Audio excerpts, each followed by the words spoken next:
What's going on, everybody? Welcome back to High School Never Ends, a pop punk dad podcast. I'm Wingman Steve.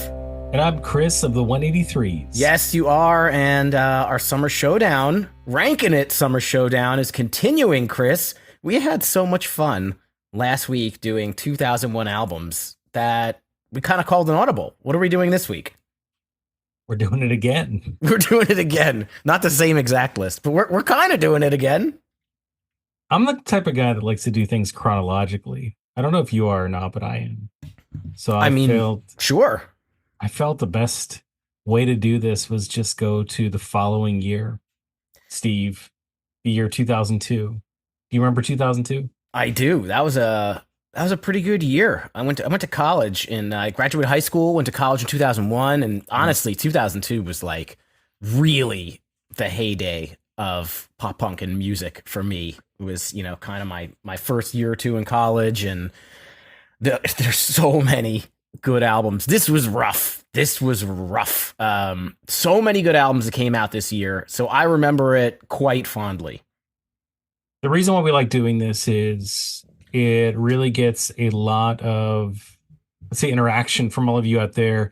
It's funny how much interaction and intense just discussion that these list shows get you. And that tied with the fact that we've never really sat down and done this before for any of these years, I think makes it a perfect show. And yes, 2002, even though I was out of college, we're knee deep in a lot of the iconic albums that really make up the basis for this podcast, Steve. So yeah, wow, it's the heart. And to all, Chris, you're mentioning everybody kind of getting involved. So thank you to everybody on the Discord channel. We've gotten a lot of people that put their rankings in there. Oh, I don't know these albums, but these are the ones I know, and then kind of going back and forth about it. So we're going to do it again. We'll list all the albums. If you forgot how it works, we're going to list 21 albums because there was one extra that I found from the year 2002. There are multiple genres, and we each ranked ours from 21 all the way down to 1, and we're going to reveal them back and forth.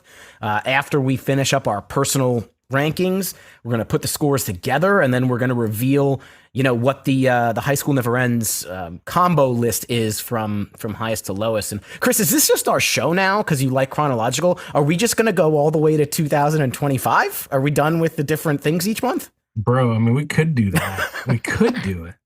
I think people would love that. I mean, we're not going to do it, but we could do that. Well, maybe, we tend to devote months to things, but there's no rules. We make the rules. So if we wanted to do more, we could do more. Next week, we do have a super special different show. So this is not continuing next week. We promise. This is a continuation from last week because it was so much fun. But next week is something else that is super fun. We don't want to give too much away, but make sure you tune in. Are we finally going to launch Titular Tuesday? Next week. Titular, I don't understand. What is that? Do you need to understand? No, I don't. It's just a thing. Like we're gonna make a thing on Instagram or something that's Titular. I thought Tuesday. we talked about eventually doing something like that. Yeah. Oh no, I don't remember that. But we can chat offline about that and figure it out. You're saying that's not what we're doing next week? No, you know what we're doing. You created it. Hell yeah.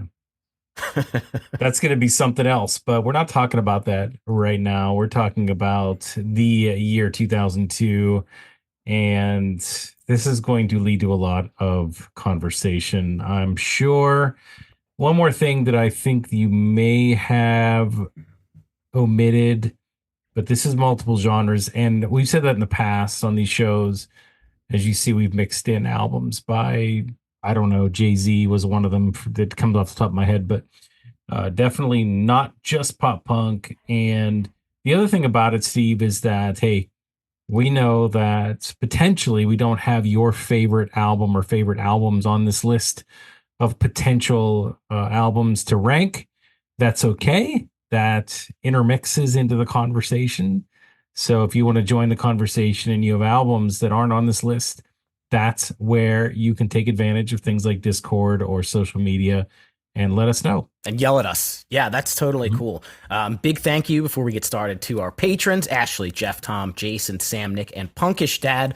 Appreciate the support. You can go to patreon.com/HSNE pod for additional content. Maybe we're going to do some extra Rankin It list things. I don't know. Hint, hint, wink, wink. We'll see. You have to subscribe to check it out. But Chris, this was definitely harder than 2001. 2001, it was almost easy for me to take the 20 and put a line in the middle and say, okay, these 10 are going to be in my top and these 10 are going to be in the bottom, and, figuring out the details from there. Man, my line was we picked 21 albums. My line was like, I think like 20 of the 19 of the, like at 19, I'm like, what the hell am I doing for the rest of this list? And I kind of started, I was working backwards and forwards at the same time. I kind of started at 21. I started at 1. I worked in the middle. This was really, really tough. And you're right. It is multiple genres, but there were so many pop punk albums that came out in 2002 that it's a lot of that. It's a lot of it. How many times did you have to redo your list? How many times did you have to put a cross through one or an arrow underneath another one or bring another one up and another one down? How many times did you do that? I like to set myself up for success, so I did it in pencil, but I definitely had 4 or 5 times where the eraser had to come into play. Oh, I'm going to move this up or down, or I was, again, once I get to the top, I don't know, 15, it's like, I just didn't, it was hard. It was really hard. And you know what? I also am going to predict that we're going to have very, very different lists. That's just my gut, because there's a lot of, I'll call it the bubblegummy. There's no Newfound Glory on here, but there's a lot of that stuff that I think that I like a lot more than you. So I'm very curious to see how this shakes out when we combine them. There's Newfound Glory on this list. Did you forget Newfound Glory? Oh, sorry. There is Newfound Glory, but you're totally right. I forget that part, but yeah. So the Newfound Glories and all that. You didn't rank them, Charlotte. Did you? You didn't rank them. That's okay. When you don't rank them, they go in the last place, and I'm fine with that. I just do think that we're going to have quite different lists. So I don't know. We could play the guessing game. I have my guessing game laid out, but we don't have to. It's up to you. No, we do. Okay. We have to play it. But I'm just, I just don't know how it's going to shake out. You made me shiver a little bit with that. One of the worst things in the world is, I can't get it out of my head now. You talked about erasers. Okay. You know what the worst thing in the world is, Steve, with erasers? Tell me. Is it when the eraser is done and then the metal scrapes in the paper? Oh, I don't like that. I don't like that either. Not a fan. But I use these mechanical pencils so that if the eraser were to get down to 0, it's plastic, so it doesn't do it. Yeah, it doesn't make that horrible feeling thing. Oh, that's the worst. Why is that the worst feeling? Why is it? It's similar to the nails in the chalkboard type thing, or some people don't like. My daughter doesn't like it when the metal utensils scratch the ceramic plates. That doesn't bother me as much, but and there were kids that would do it all the time in school. I remember them. Like they would love to do erase with no eraser. I'm like, just get an eraser. I'll give you a pencil. I don't think I had any eraser trolls in my youth, but I feel bad for you because I'm kind of getting the heebie-jeebies just like thinking about that. Ever since you said it, I've been shivering. I couldn't take it. But anyway, I got to get back to focus here. So yes, let's do guessing game. I don't think there's any more that we have to say about anything. But we got to list the albums first so the people can write them down and know what they are before we do the guessies. All right, fine. Go ahead. All right, so I'll do the first. There's 21 of them, so I'll go up to 10, and then you can finish out the list. How's that? Yeah, that's fine. Okay, giant albums in 2002. And if we missed anything, yell at us on social media. Sorry. Cool. Okay, so the first album on the list is Taking Back Sundays, Tell All Your Friends, their first album, masterpiece. Newfound Glory, Sticks and Stones, arguably their biggest album.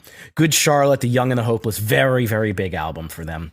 First album by Tom DeLonge's side project, little known band called Boxcar Racer. A band I know that Chris is very, very fond of. The Used had their self-titled record in 2002. Another one Chris is very fond of, Finch, What It Is to Burn. I just watched an entire documentary on this band. Simple Plan's first record, No Pads, No Helmets, Just Balls, came out in '02. Sum 41, not their first record. They have a little more longevity. Does This Look Infected came out in '02. Midtown, Living Well is the Best Revenge, and Real Big Fish's Cheer Up are the first 10 on the list. Outstanding, outstanding so far. Number 11 is The Starting Line. Say It Like You Mean It, Steve. I have a feeling about this one for you. Next one is Homegrown Kings of Pop. You can have a list from 2002 without this album. Then we have Something Corporate, Leaving Through a Window. A lot of discussion last time about Something Corporate, I think, in several of our Rankin It's, even over the years. This one, Avril Lavigne, Let Go, is well, it's not a number. It's just next on the list. Eminem, The Eminem Show, had to be on this list. Outstanding, outstanding album. Nellyville. This was the follow-up to Country Grammar. Red Hot Chili Peppers, By the Way.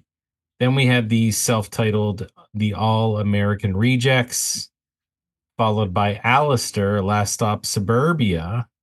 One of the first, I like to say one of the early albums that we went through on the show.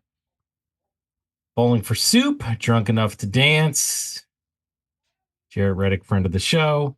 And then finally, Unwritten Law, Elva. I don't think we ever talked about this one here. No, we have not talked Unwritten Law pretty much at all, but that was a good album, and it came out in 2002, so it's on the list.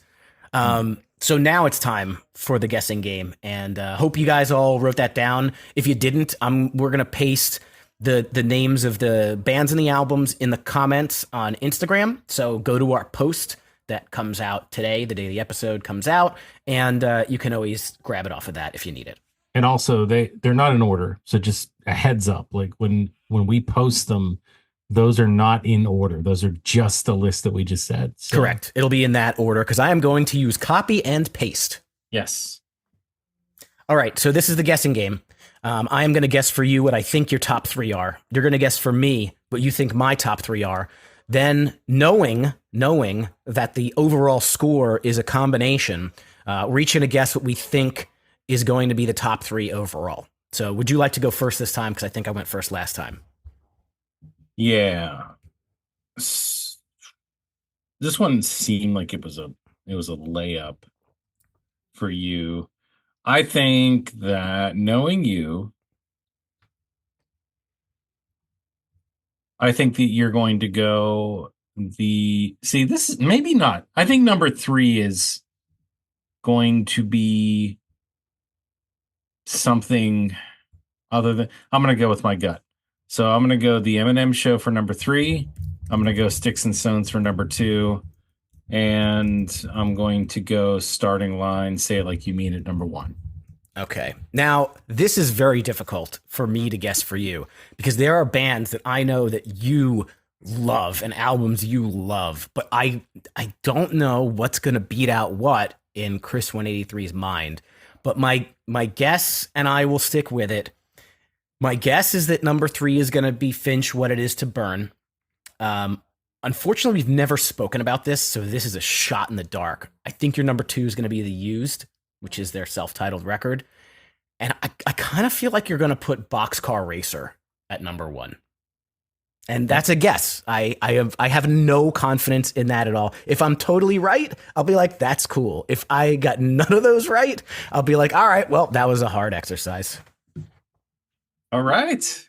Well, what do you think the top 3, when you stick all of our scores, because you know your scores, you don't know mine, and vice versa.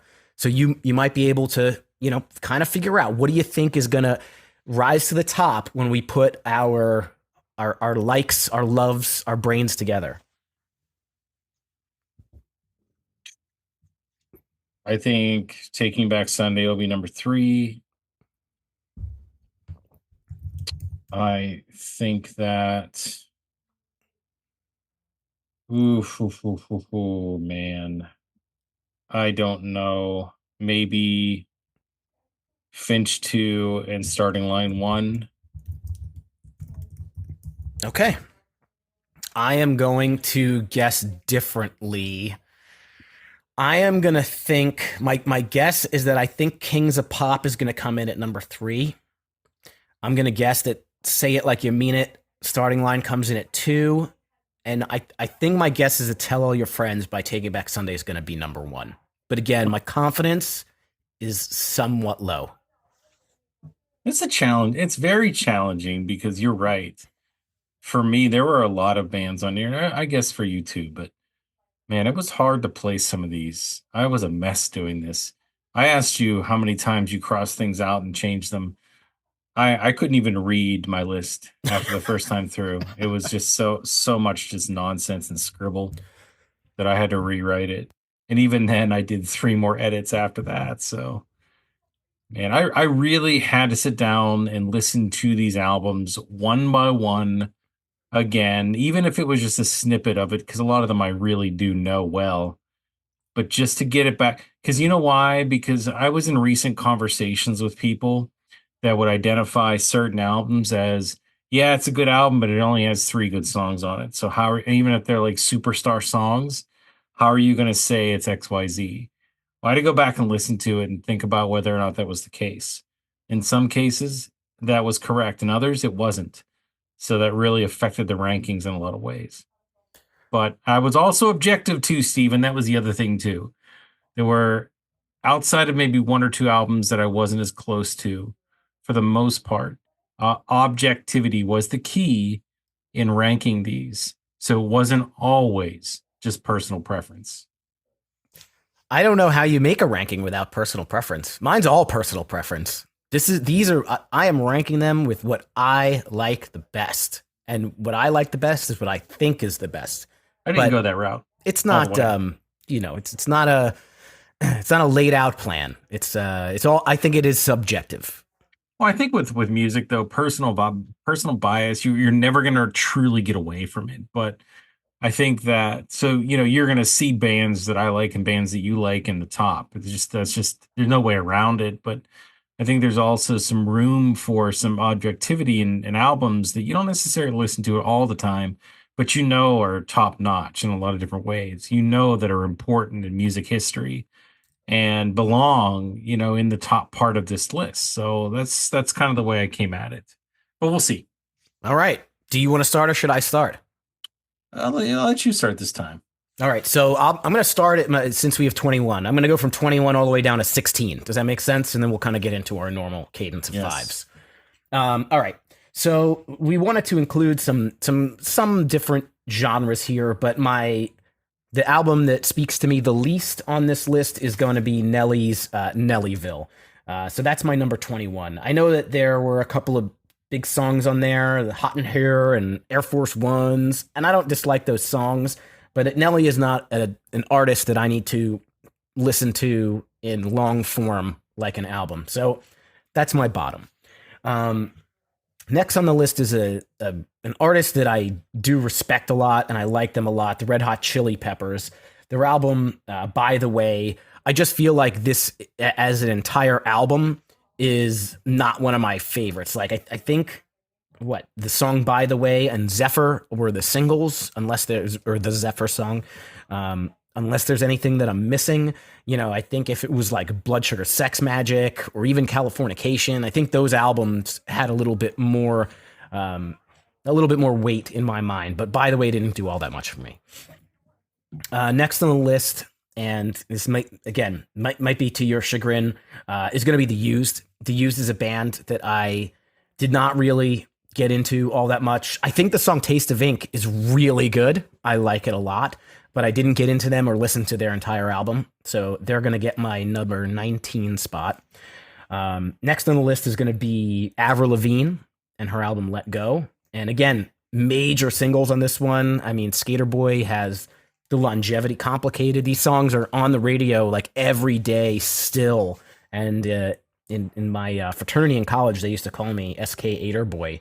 But in terms of these albums, there's too many good ones. So Avril, Number 18. Number 17 for me is going to be an album that I did purchase and I did listen to many, many times by Unwritten Law. It's pretty much the only Unwritten Law album I've really listened to. And I will say that there's a couple of songs on this record that are so good. The song Up All Night, not the Blink song, their song Up All Night is fucking phenomenal.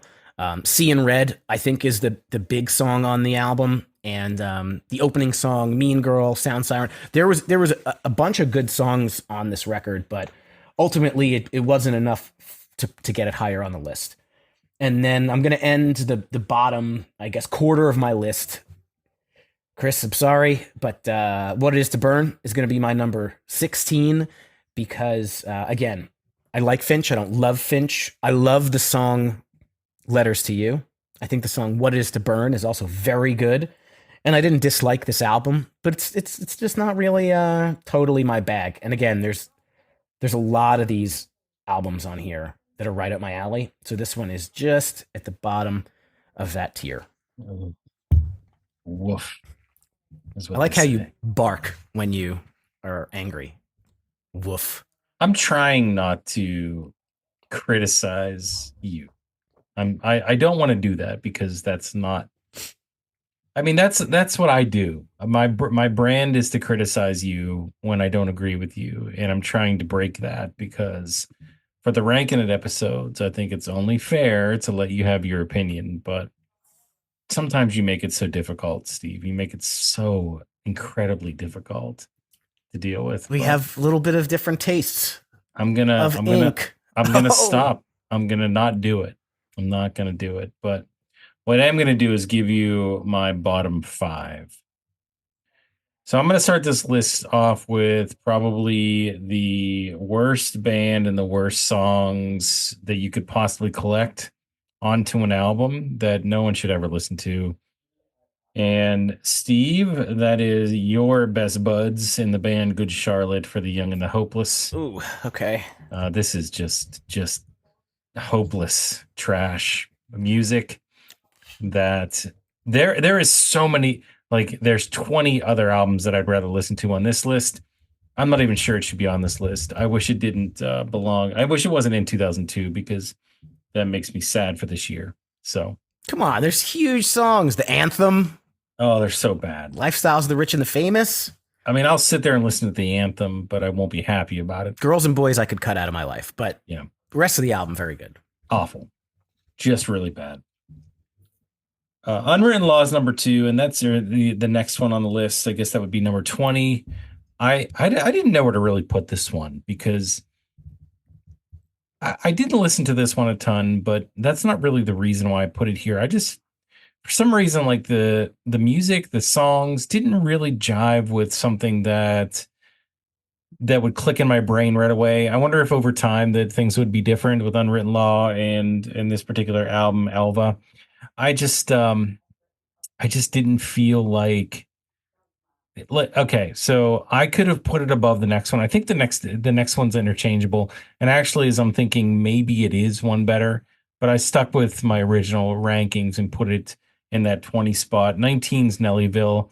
Once again, I may not like Nellyville as much as Unwritten Law, Alva.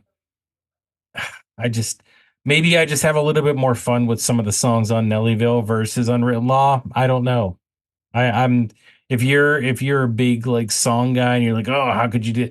I mean, I had to really just kind of rank this one based on enjoyment, and I enjoyed a couple more songs on Nellyville versus Unwritten Law. So we just went that route with those first 3. The next one's By the Way, and that's really the same explanation that Steve gave. I'm right with you. I don't feel like this is one that really kind of stands out to me for Red Hot Chili Peppers. I think they're an amazing band. I think they have some outstanding stuff. Blood Sugar Sex Magic was my favorite. Yeah. Californication might be number 2. But By the Way, it's a combination of not really liking the singles a ton, Steve, and not really listening to a ton else on this album. So we'll leave it there. And then I guess the next one is another band that I feel just isn't all that great, and this particular album may be one of the worst. It's Simple Plan, no pads, no helmets, just balls. This album is balls. It's the worst. There are a lot of Simple Plan haters. You're not alone. Bro, I just happen to like good music, and this isn't that. I don't know. Like you think about, yes, okay, it does have. Let's talk about the pros and cons, and I thought I had it queued up to be able to speak to it. But this one has. Does this one have the perfect on it? Is that the one here? Yeah, it has Perfect. It has I Do Anything. I'm Just a Kid. Yeah, I can't stand. I'm Addicted. just a kid. Addicted's okay. I think Addicted is the only one that actually I would be okay with because I like that guitar line. I like the sound, but I can't think of any other song on this album that I would sit there and really enjoy listening to. I think I'm just a kid is so annoying. It's so annoying. They have So, these T-shirts. I need to buy one. It says "I'm just a kid," but the kid is crossed out, and it says "adult." So it says "I'm just an adult," and in the back says "And life is a nightmare." Like oh, that's I so need to funny. buy that. I need to buy That's that. that's incredibly funny, except it's lacking any kind of humor at You all. should get that Like, for me for the holidays. I wouldn't do that to you. Why would I do that to I'd you? love to rock that shirt. So that's my five, Steve. No, give me one more. I'm gonna give you one more. Yeah, go to 16. Okay. So I'm just gonna throw in "Let Go" by Avril Lavigne. I I don't hate this album. I don't. We didn't talk about this one, right? Or did we review this No, one we on the have show? never really dove into it. No, we did the Avalanche one, right? Yes, it was the most recent one. Love Sucks. Yes. Look, I could give or take Avril Lavigne. I think she's fine. This one is hit radio friendly, hit heavy. I could probably name what several off of this. Or is that the wrong one? No, actually, it's the one before this. Is the hit heavy one, right? No, this is Skater Boy and Oh yeah, this is Complicated. It's the complicated. first Yeah, one. Skater Boy. I'm with you. Okay, I was right the first time through. So I mean, yeah, I mean it's fine, right? I think this is the right spot for it. I think it belongs somewhere in the middle teens, and that's it. I don't know. I just know that my girlfriend at the time during the early 2000s used to say that I reminded her of the person that they were singing about in Complicated because I would be somebody else around my friends, and I says, "What are you talking about? Give me like three examples of that." And she couldn't give me any examples, so I'm like, just stop talking about this. Like, it You was the showed worst her. conversation. Didn't make any sense, Steve. Made no I sense. don't know, Chris. I don't know why you got to go and make things so complicated. I don't know. It's just what I do. Okay, there you go. All right. So I'm going to go 15 to 11 here. And Mhm. honestly, this is about the time where it gets really, really hard. Um, and I don't know. I think you might be surprised, upset at this one. I'm not 100% sure, but my number 15 is actually going to be Eminem's The Eminem Show. And you might be surprised because even though we don't talk about it a lot, that I'm a huge Eminem fan. However, when you kind of think about Eminem's albums, I feel like that there was a 3 album run, right? It was Slim Shady LP, Marshall Mathers LP, Eminem Show. And to me, I think the Eminem Show is the weakest of those 3. Um, there's some good songs on here. Business, it's got what, Cleaning Out Your Closet, Without Me is the big single, Superman, Square Dance. It's a very good album. I would listen to this album, but I had to put it somewhere, and I'm looking at everything in front of it, and that's where it had to sit for me. So Eminem's at 15. Number 14 is going to be Sum 41 and Does This Look Infected? I am a big fan of this album. The big hit off this one was, I think, Still Waiting. There was another song I think that was less loved. It's called Thanks for Nothing, which was one of my favorite songs on this album. But I didn't see it much higher in my. I don't think it could have got any higher in my list than here at number 14. Number 13. I know this is very pop friendly, pop punk, if you will, but I was a fan of the All American Rejects from the very start. I think that their first album, which is their self-titled album, which has, Swing Swing and My Paper Heart.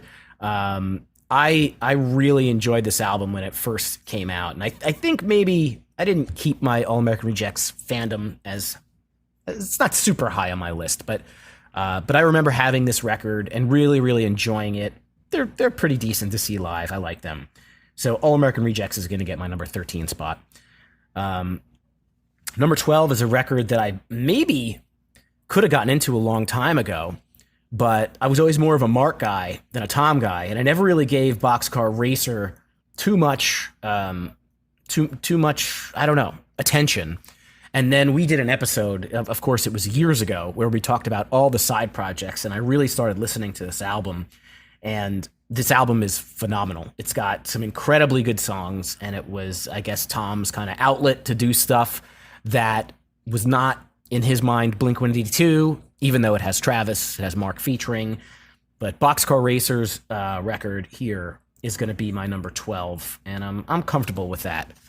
Where it is, beating that one out at number 11, and then I will turn it up to you, is Real Big Fish. Real Big Fish put out this album called Cheer Up. I was a huge Real Big Fish fan around this time. I think that this album has a lot of amazing songs. There's a song called Ban the Tube Top, which is very silly and funny, but it's also a fucking banger. There's another one, Where Have You Been? I don't even know if this if this album had any, like, did this album have any, like, hits? I don't think this album had any real hits, but this album, I think, in Real Big Fish lore, is underrated. So it just missed the top 10. It gets number 11, and I'm happy. I'm comfortable with it there. You said a lot of things that I was going to say for some of these songs, but not all of them. And I think we're a little bit jumbled up here. And this is where we go, I think, our separate ways, Steve. But that's okay. That's what makes this fun. So where am I at? Number 15? Yes, please. 15 is going to be the guys at Bowling for Soup, Drunk Enough to Dance. And familiarity with this album isn't as high as maybe some of the other ones. Girl, All the Bad Guys Want, I think, is okay. I don't think it's even my favorite Bowling for Soup song. It's nominated for a Grammy. Yeah, I just, I have my personal taste. So there's a lot of songs that are nominated for Grammys that I don't like, Steve. That's true. But listen, so I think that for all of the great melodies and storytelling that Bowling for Soup is the best at, because I don't necessarily rank this one as high in the myriad of Bowling for Soup albums, I thought that 15 was the good spot for it. And I put it below All American Rejects, and this was another one that I kind of went back and forth about, because I'm not the biggest fan of this All American Rejects album either. Like Swing Swing for me, even though I thought it would grow on me with time, it didn't. I just didn't really like this one. I know it was on one of the baseball games I had in the early 2000s, and I still have that one. I think it was 03. But I'll tell you what, like I just really like Move Along so much better than the All American Rejects. I just enjoy the music better on this on the second album, I guess you'll call it. And so that said, I find it as a lesser album in enjoyability factor overall. So you kind of pair that up with where I put Bowling for Soup. Similar situation. I don't know if that Bowling for Soup album is number 2 for me on their list, but I maybe just All American Rejects, maybe I just like it just a little bit better. So that's where those two kind of fit. The next one is at number 13, and I thought this was very fair, was Sticks and Stones by Newfound Glory. There is no way I can put this band or this album in the top 10. I don't understand all the hype. I think that we've been through this before with my opinion that there are better Newfound Glory albums than this one. I I guess, why people like this, but it's not for me as much. So while I feel that way, I don't think it should have been trash. So I didn't put it like 19 just because I wanted to bury it. I think that middle of the list, somewhere, even like this is more like higher middle of the list, to be honest with you, was very fair. So it gives it its accolades that I think it deserves in a lot of ways. I understand Newfound Glory is a super important band in the mythos of the pop punk world, but then again, if personal opinion does play a factor, and I said it was kind of a mixture of that and also objectivity, this was the perfect spot for it. Sum 41 was next at number 12. And does this look infected? Man, I just feel like this is sandwiched around, some other albums that I like so much more, but it's still a great album. I think that Sum 41 for me, they just have that sound that you can't deny. So like even though and sandwich is the wrong word, even though I really It like was sandwiched in Chuck, between the other albums, I think, is what you're trying to say. yeah, is that what it is? So still way into I'm looking at the wrong thing. I was All looking Killer thinking No of Filler before, Chuck after. yeah, so that's cool. I would have found it. So, but appreciate that. So yeah, I was right. I was sure one with my gut the first time. The sandwich in between, but I just liked more songs off of those two albums versus this one. But my point is that they have that sound. They have that certain sound that clicks with my brain. So really, to me, there is no bad Sum 41 album. It's just once again you have to rank these, and I think that because it kind of was the lesser of the three, that it fell out of the top 10, but not too far out of the top 10. And then that one that just missed the top 10 is going to be Leaving Through the Window by Something Corporate. I'm going to sit here and tell you that, like, I think I've been very complimentary about Something Corporate and Andrew McMahon overall, but once again, objectivity mixed with personal preference. There's something about the theme or the way that the brand of music, I should say, that Andrew McMahon has that isn't necessarily something that is always at the top of my list. I think he makes amazing music. I think he's a great entertainer. He's an amazing musician. He makes a ton of great songs, and there's some songs that are just astronomically amazing. But because it doesn't necessarily mix with my personal preference all the time and the style that it is, because I don't think it's necessarily like a pop punk sound. It travels into something else a lot. That was on It Discord today. Talked about it that, or yesterday. it can't break the top 10 here. I found 10 other bands that I would absolutely not bands, albums that I would absolutely sit down and listen to before Leaving Through the Window. Can I sit down and listen to Leaving Through the Window and be happy about it? Absolutely. Are there 10 more that I would listen to before this and be even happier? Absolutely. And that's why this belonged at number 11. All right, well, it's time for both of us to get into our top 10. And my 1098 is going to be a trio of just feel good bubblegum pop. If you take your pop punk too seriously, you're going to fucking hate my next three albums. But I don't care because it's my list. This is my list here. At number 10, I'm putting Good Charlotte, The Young and the Hopeless. I know that that's not your thing. You don't like them. You would throw this one out. It was your lowest ranked album. But for me, I saw Good Charlotte. I heard Good Charlotte before they became big. I got the bug. I loved their self-titled debut record. And I was so hyped for this follow-up record. And I was not disappointed. I think this is a great album, especially the titular track, The Young and the Hopeless. It's a banger, dude. I could take Girls and Boys and throw it out the window. I would probably like this album more if that song wasn't on it. I hate that song. But Young and the Hopeless for me, I love it, and I'm keeping it here in my top 10, number 10. And moving on to another band that I guess I have to apologize for because people hate them because they think that they suck. But Simple Plan, no pads, no helmets, just balls. Fucking, it's a great album. It's a really good front to back album. Were they 18 years old, 19 years old, or something when they wrote it? Sure. Is it easy, catchy guitar riffs?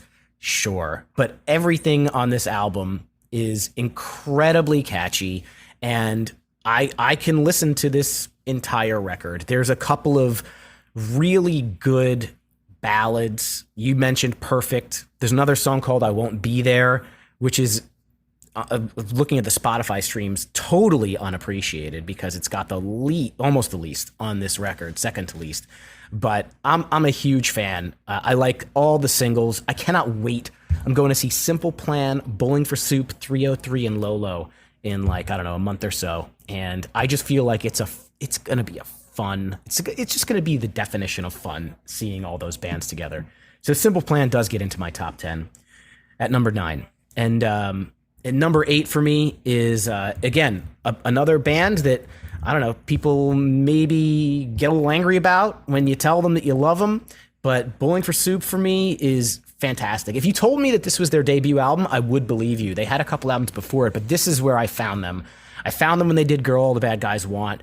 I love that song. I feel like some of the tracks on this record are not even the single-y ones, Emily, Surf Colorado, Life After Lisa, Out the Window. Like these are fantastic tracks. And again, it's if you lean in to the feel-good bubblegum pop punk, I feel like this is an incredible album. So Bowling for Soup, Drunk Enough to Dance gets me here at number 8. When we go to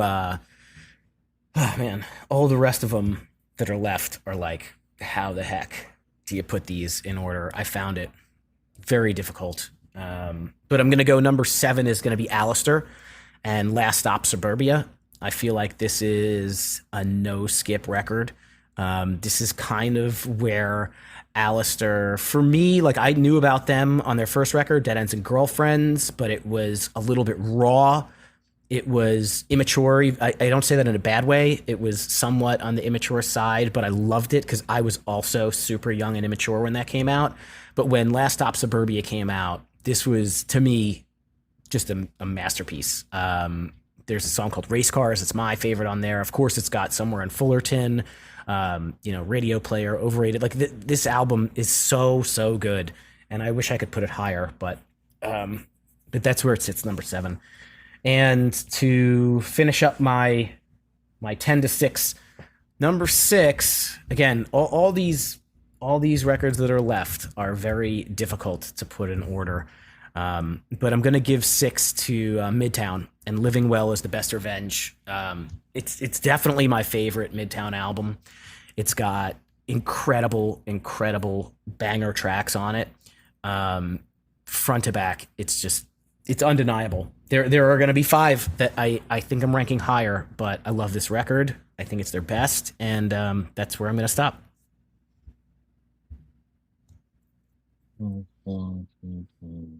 Wait a minute. Why are my numbers mixed up here? Uh-oh. Do we have technical difficulties? Wait, so I'm on 10, right? Mm-hmm. You had 11 is leaving through the window, right? 1, 2, 3, 4. No, I'm good. Okay. You know what? First of all, like you don't have to keep apologizing for things. Why do you keep doing that? Who are you apologizing to? I guess nobody. Like, can't you just have your own opinions? I did. I thought I was pretty strong in them. I don't agree. I mean, I made it a point to keep my mouth shut during what you're saying because I wanted to give you your time. Okay. So you can always being nice. You can always interject. Thank you. If I can always interject. Are you sure? Yeah, maybe not. It depends on where you're going. Well, you've already made me furious. Like I'm deep down, like I'm just really upset, really mad. Which one or ones got you really upset? I don't know which one in particular. I don't know how in the universe you're putting like, and look, I love Jared's great, like, but how do you put Finch below All American Region? Like, you kidding me? Oh, so Finch is what you're bad at. Okay. Okay, but there's more than that. But it doesn't make it even Real Big Fish is not in the right spot. But okay, so that's fine. I'd have to look at your list again to really dig in. So we'll get to that. All right, we'll Okay. get to that. Fair enough. Number 10 is Midtown. Midtown. Living Well is the best revenge. You said it, right? I think this, I remember talking about this album and I was really psyched up about it. I really do love this album. I think I don't want to say from front to back, I think it's amazing, but it's damn near close. And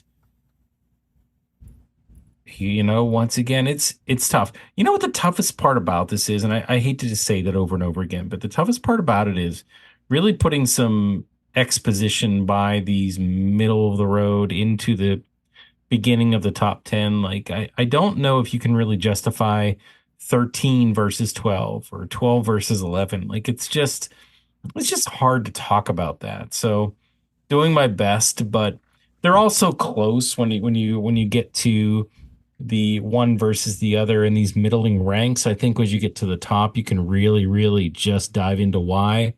But these ones, they're so close in a lot of ways that it's more challenging to justify it.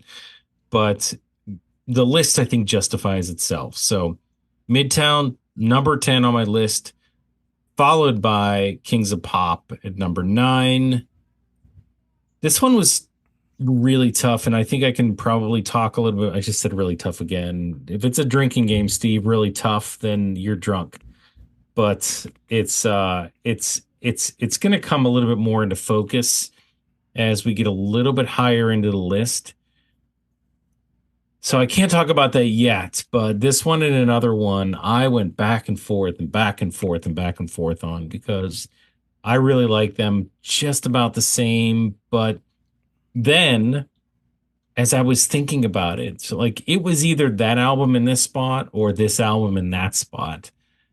But there were 3 albums in between that I really wanted to put in between these two. So I had to make a really tough decision. And I think I did it right. I think that Homegrown Kings of Pop, first of all, I think this album belongs in the top 10 no matter what. I don't think that there's an argument against that. The iconic nature of it, the fact that they were trailblazers on Drive Through Records, the fact that it's an amazing album, that the songs are really good. I put them in 9 below this other album because I think there might be a couple songs, more than a couple songs that I'm not incredibly into. Maybe just a couple songs I'm not incredibly into. Where this other album, it's a non-skipper. So that's for that hit. All right, number 8. That's where Taking Back Sunday Tell All Your Friends sits. For me, you were right. Masterpiece in a lot of ways. Like, there are so many good magical tracks on this one, tracks that have so much depth to them in a lot of different ways, vocally, musically. They come out of left field. They try different things. It's a really just historical, iconic album. And but you know what? Like, there are some songs on here, like the first couple songs I think I can off the top of my head. I just, for some reason, I just scratch my head. Like, these aren't as enjoyable for me. Like, they don't have the melody that I want to listen to. Sometimes the singing is just too erratic. I don't know. I I've never really been truly sold that this is one of my top all-time albums, but I thoroughly enjoy the ones I enjoy. So that's why when I look at this, like, you start to get to albums that you won't skip a song, and then you start to get to albums where you you get hyped up by the music every single time and every single song. So you got to make choices, and that's kind of why I put this Taking Back Sunday album at number 8. Number 7 is the Eminem Show, And there's no denying that Eminem is, I'll just straight out say it. I think he's arguably the best rapper of all time. Like I'm sure that you can I would make, say he is. I'm sure that there's some new guys that challenge that. I'm sure that some would, put him up against Tupac or Biggie. And there's probably a lot of debates about that. Either way, it comes down to preference, I'm sure, but there's no science behind it in a lot of ways. But I think he's at least top three all time. And, for me, he is number one. And so I wrestled with this one too, because I think in the importance of the Eminem show versus some of the other Eminem albums, you're right. Like it's not necessarily top of the list. So, you have to make a tough decision here and you have to think about enjoyability because objectively it belongs where it belongs. I think it probably could have belonged in the top five, but because this was such a strong year, it got edged out by just a couple. And that's why I put it at number 7. And then we're going 6, right? I can go number 6. Yep. Yeah, so just outside the top 5 is where I put. I want to make sure that I didn't mess up my list here and I didn't switch this one out. No, this is where it belongs, Steve. So Say It Like You Mean It is number 6 for me. I'm not as enthralled by this as you are. I'm not. I think I think it has some amazing singles. I think all the things that you're going to eventually say about this one are true, but I think it might be too, I don't know, bubblegum? Is that your word? I use that word a lot. It just might be too light. I don't know. Like I don't I just find a way to not necessarily think this is one of my favorites, and I don't really know why, but I mean, I'm putting it at number 6. So, I mean, that's nothing to be ashamed of. It's almost top 5 of 2002, which is a huge year. I just had 5 albums that I just really liked more. So, Say It Like You Mean It's on number 6. Steve? All right. Well, this comes down to the last 5, top 5. So for me, number 5 is going to be our friends in Newfound Glory and their album Sticks and Stones, which is a fantastic album. I'm on record as saying that the self-titled record is my favorite of theirs. And while I find that it is a non-skip, it is a fantastic, near perfect album. There's 4 that are going to edge it out. So this is the spot for it. Number 4, I'm going with my buddy Andrew McMahon, and piano rock, punk rock, pop punk, whatever you want to call it. Leaving Through the Window was a pivotal album to me. I did have the EP that came out before that. I think it was called Audio Boxer, and there's a couple of songs from that ended up on Leaving Through the Window. But listen, when you take whatever you call it, rock music, punk rock music, pop punk music, and you do something a little different, yellow card, violin, something corporate, do a piano, and you have the intelligent lyrics, you have the slow songs, you have the faster songs, the Punk Rock Princess is one of my favorites. I think that Leaving Through the Window is a pivotal album for me, so it gets my number 4. Number 3, I'm going with our buddies in Homegrown, going Kings of Pop. I think that one is absolutely a no-skip album. You have your Atom tracks, which are a little more heartfelt and thought out. You got your Johnny Tran tracks that are a little more fun and silly, and you mix those together. It's not the same as, Mark and Tom. It's a totally different thing, but the vibe in that you get so much in one record, and pretty much they alternate. I think this one does stand the test of time. Maybe there's a little bit of recency bias because I saw them recently and, I started listening to the album again, and it just made me remember how fucking good it is. So Kings of Pop is going to be number 3. And now we're down to the top 2. And my number two album from my second favorite album from the year 2002 is going to be Taking Back Sundays, Tell All Your Friends. I think that this is a masterpiece album. I was never really interested in this type of music before I heard this album. The half melodic, half screamy with the harmonies. I got entranced in the Taking Back Sunday and Brand New type of, whatever they had going on back in the day. And while, maybe every single song isn't a 100% song, I feel like the album in its entirety is such a good album from front to back.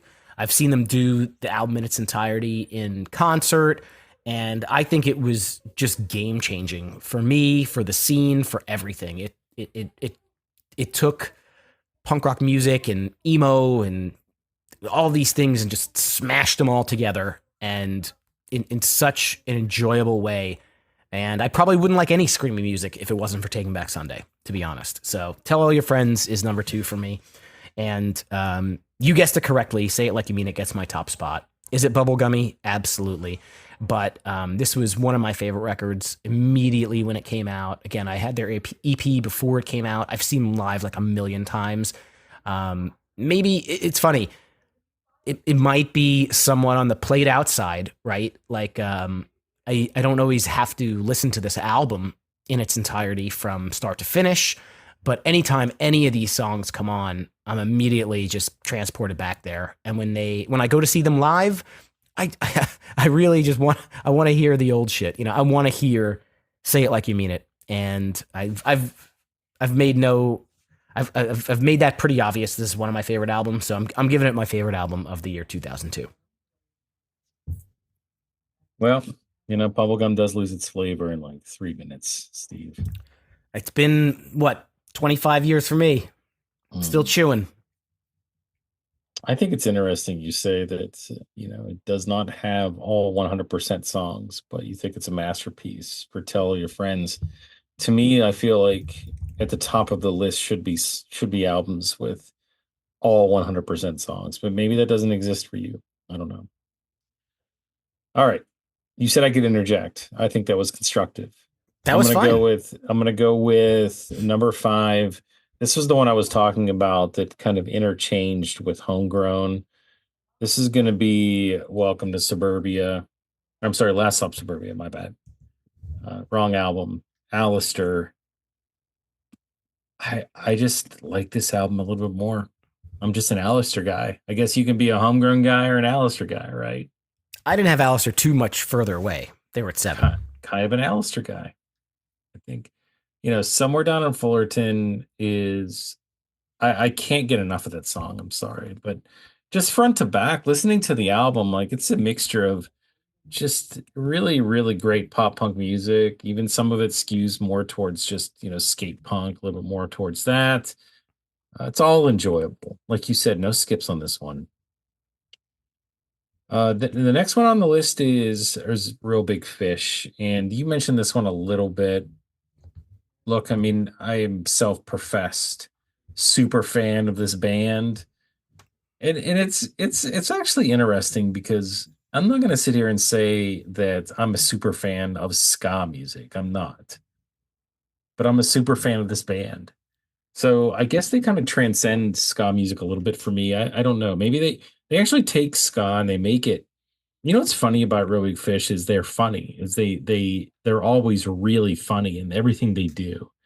Their lyrics, the way the delivery, the lyrical delivery of it, the song makeup, and they're fun songs too. They sound great, and they mix in not just ska, but a ton of like great stuff with guitar work, even some screamo into this, and even some screaming. Like they do it all, and even though Why Do They Rock So Hard might be my favorite, it is my favorite Real Big Fish album. This one is not far behind. You mentioned Band the Tube Top. That is an amazing song. Yeah. But Cheer Up, I remember, What Are Friends For? I love that. Valerie's great. They do a cover of New York, New York. Brand New Hero, Drunk Again. Like I'm sure there's other album songs on this that I didn't even remember, but front to back, this was another one of those I would just listen to over and over and over and over again. So that's why I put it where I put it. Now, originally, Steve, this next one was not, it was actually below Real Big Fish, but I listened to both of these one more time and I bumped it up above it. So coming in, I guess this would be what, number four or number three? You're on three. Three is going to be The Used. And as down as you are on this band, as down as you are on this style of music, I cannot deny the fact that this is an album once again that for me is no skip, but you talk about an album in a band that changes the way you think. Like, this is one of the first of this style that I really, really, really got into, that I really love. Finch was another one, but this one was right there, maybe not far after. And in addition to the fact that this album had some ultra mega hits in a lot of ways, you said The Taste of Ink, but Buried Myself Alive, a box full of sharp objects. Like those three songs, I think were just mega hits. It also had some hits that surrounded that weren't hits, but could have been in, Blue and Yellow. I don't know. Tragedy was amazing. So, you cannot sit here and say that this is just a three-song album. This is a full album that, if you're a fan of this type of music, I think is important. But I think it's also important in the fact that it is one of my favorite of this type of genre. Call it post-hardcore, call it whatever you want. But this definitely belonged in that number three spot. Number two was similar to this in Finch. And I don't want to be a caricature myself and just put these up here just because that's what I like, just because he's the screamo guy. I truly do believe that Finch, What It Is to Burn, is one of the all-time greatest albums that I could say that I've listened to of all time, especially in this particular year. There are there's better songs on here than Letters to You, and Letters to You is amazing. So if I'm going to sit here and say that kind of shows the gravity of how I think this album hits. Man, I could go front to back anywhere on this album and just start from wherever and just be super entertained. It's an amazing album, and yes, you have to like this type of music. You have to like the screams, but they have some amazing guitar work, some just outstanding iconic melodies that you just continue to sing earworms, as you like to call them. It's just such a good album from front to back, and belongs at number two. And then number one is, it's got to be Boxcar Racer, Steve. Got to be Boxcar Racer. I really love Blink 182 in a lot of ways, and yes, there was no Blink on this list, and this wasn't the reason why I put this at number one. I truly do believe that this album, and I love the way Tom DeLonge sings. Like that is something that shouldn't be a secret to anybody here that's listened to the show more than one episode. Like I just really think Tom DeLonge has this voice that resonates with me as an individual.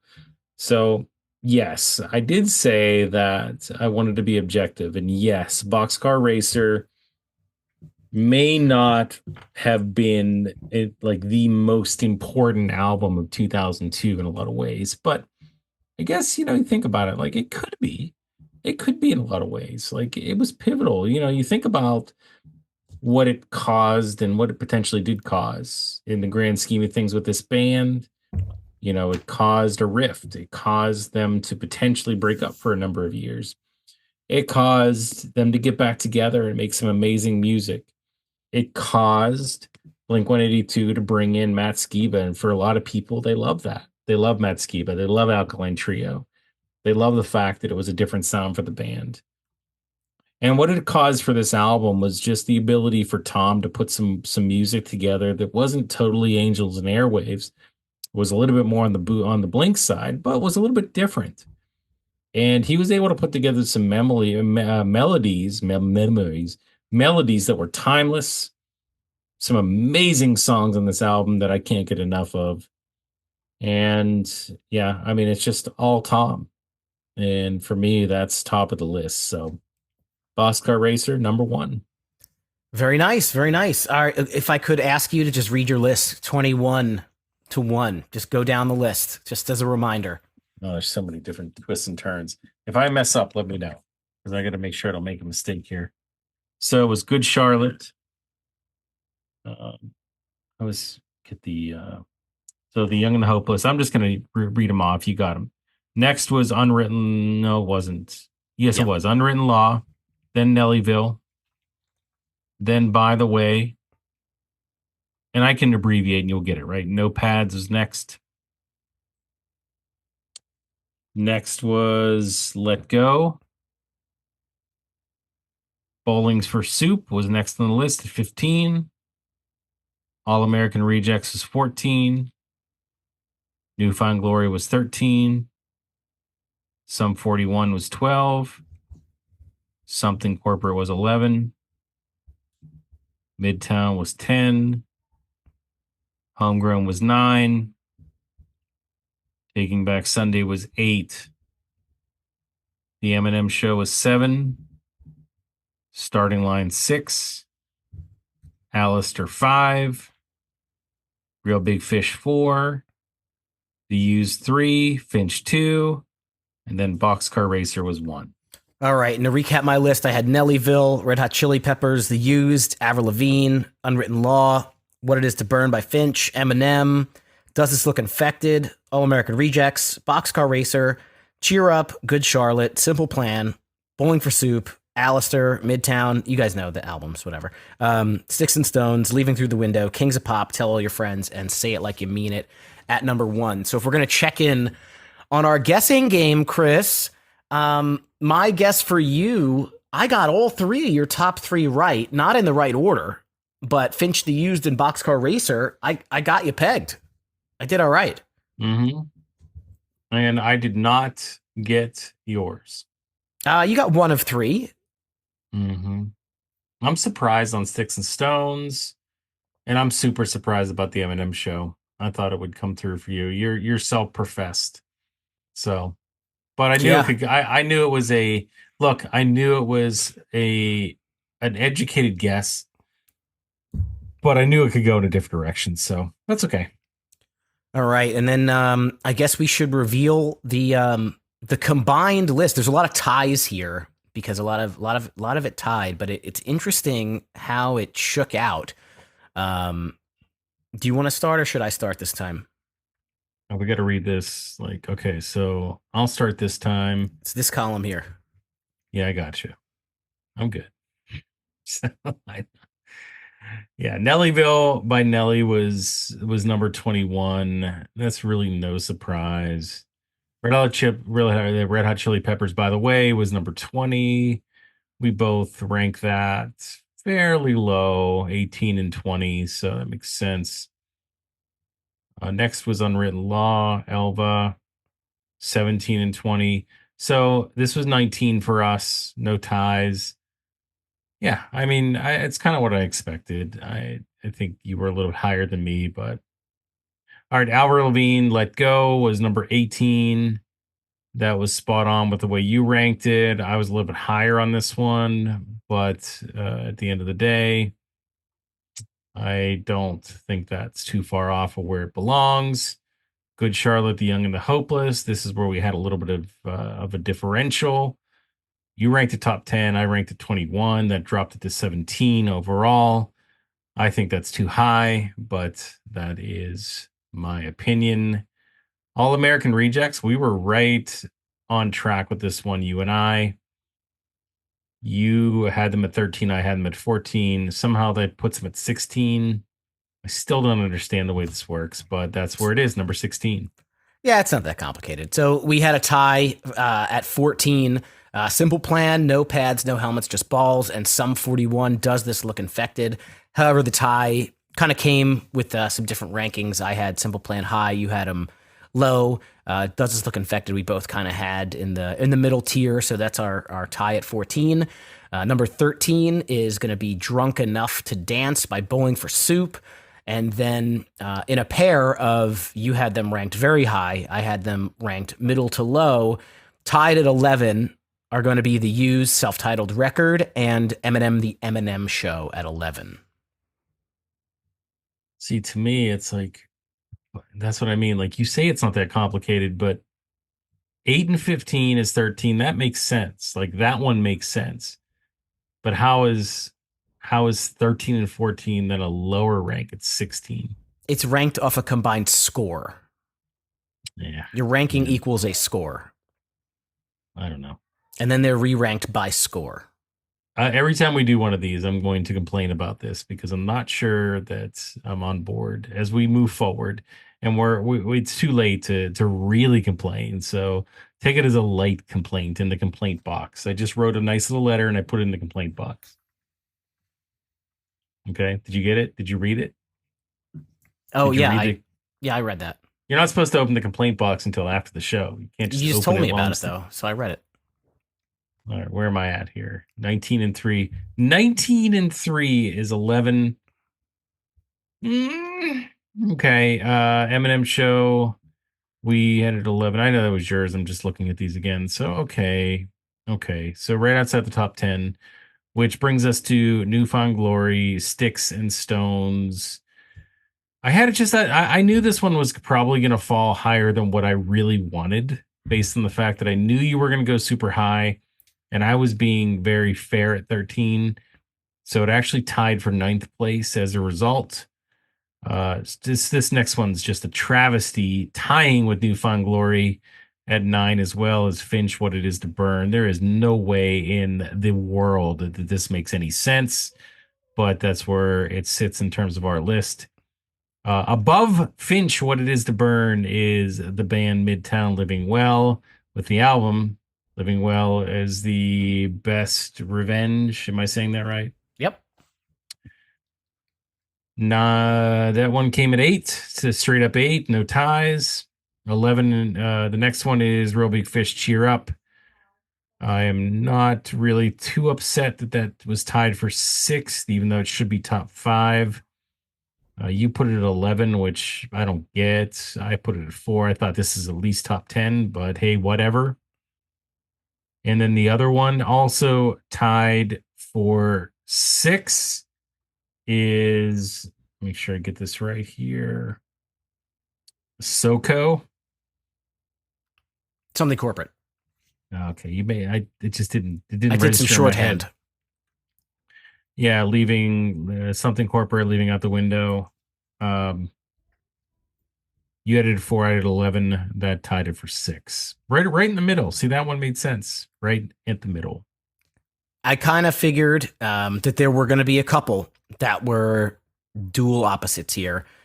So our top 5, the number 5 record of 2002 is going to be Boxcar Racer and their self-titled record. We have tied for 3rd.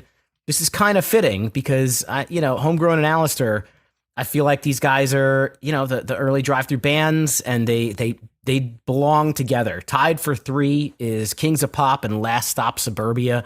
At number 2, which I predicted would be number 1, but predicted at number 2, Taking Back Sundays, Tell All Your Friends. I had it ranked at number 2. You had it at number 8. And then number 1 album of 2002 is Starting Line, Say It Like You Mean It, with a combined score of 7. I had it at 1 and you had it at 6.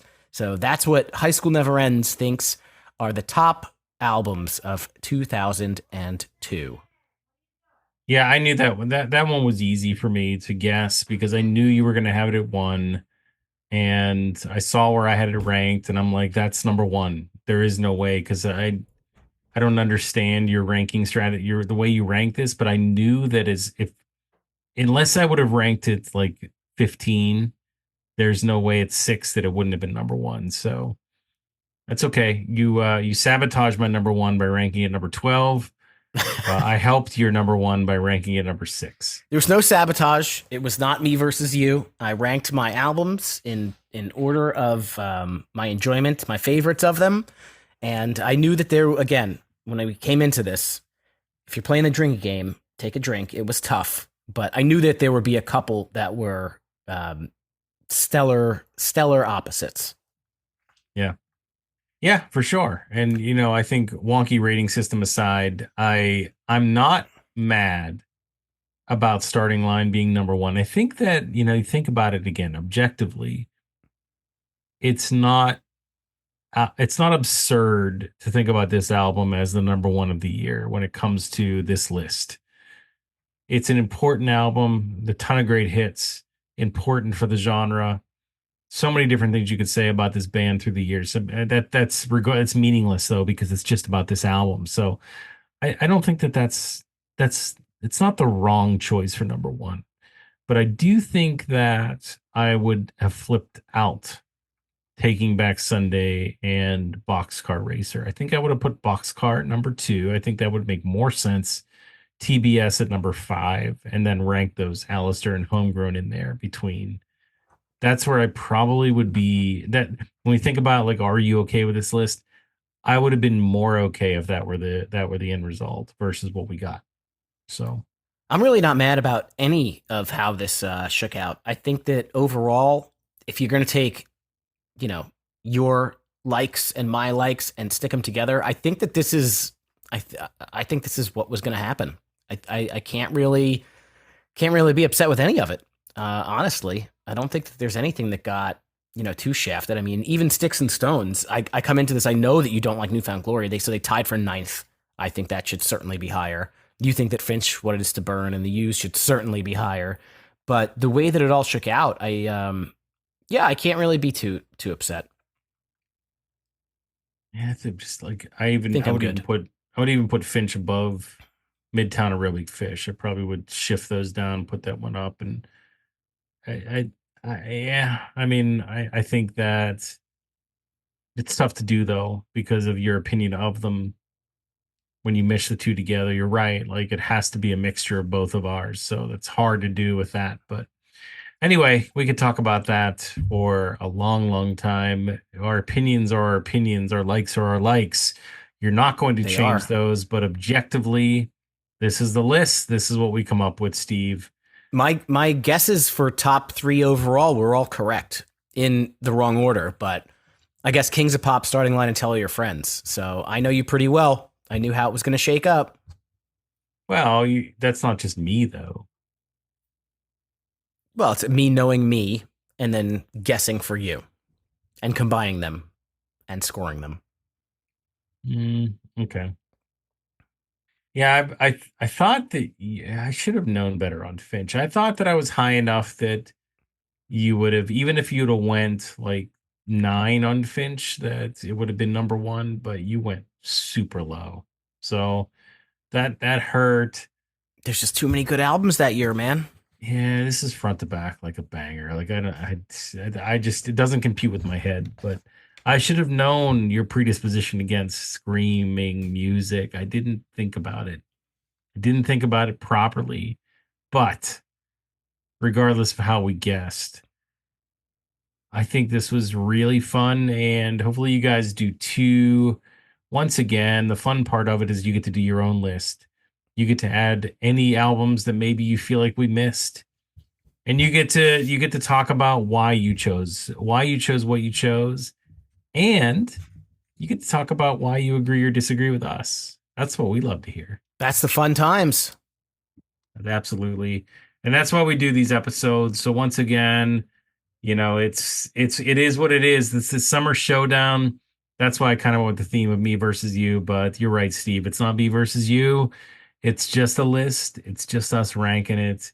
It's us expanding on one of the most favorite parts of every single show of High School Never Ends. And Steve, I think we're gonna do it. We're gonna do it again, right? We're gonna do it one more time. We got one more Rankin It Summer Showdown, but full disclosure, it is not going to be the following year, 2003. We could probably say what it is, but not what it really is. It's going to be a great debate. That's Now all it let's is. just call it the great debate and leave That's it at it. that. Yeah, Yes. it's going to be a great debate, and it's going to be fun. So tune in next week. You're really gonna want to pay attention. That's all I'm going to say. You're really going to want to pay attention and get ready, because this is something that probably comes out of left field. So leave it at that, guys. Hopefully you enjoyed this show. I know we did. Once again, we want that interaction. We want to know what you think. We want your lists. So check us out on our Discord, also all the socials. And if you really enjoy the podcast, like always, whether you have Apple or Spotify, a ranking and a review always helps. We'd love to hear from you, so give us a full review. If you really like the show, give us a 5-star rating, because not only does it help the show, it makes us know that maybe we're headed in the right direction as a podcast. So don't forget about that. And also, we got swag, we got mugs, we got shirts, we got hats, ton of great stuff that's available at our shop. You can get to our shop via our hub, which is www.hsnepod.com. That's right. And make sure and follow us on the social things at HSNEpod, Instagram, Facebook. We have a Discord channel. If you go to our website, hsnepod.com, you can get into that and chat with us, and you can agree with us or disagree with us or suggest episodes or whatever you want. If you want to throw the show some extra support, go to patreon.com/HSNEpod. We have a couple of tiers with bonus content for you. So if you do that, we would appreciate it. We have one more Rankin It Summer Showdown, the great debate coming up next week. Until then, keep on rocking your dad bods, throw up your rock hands, and blast the pop punk.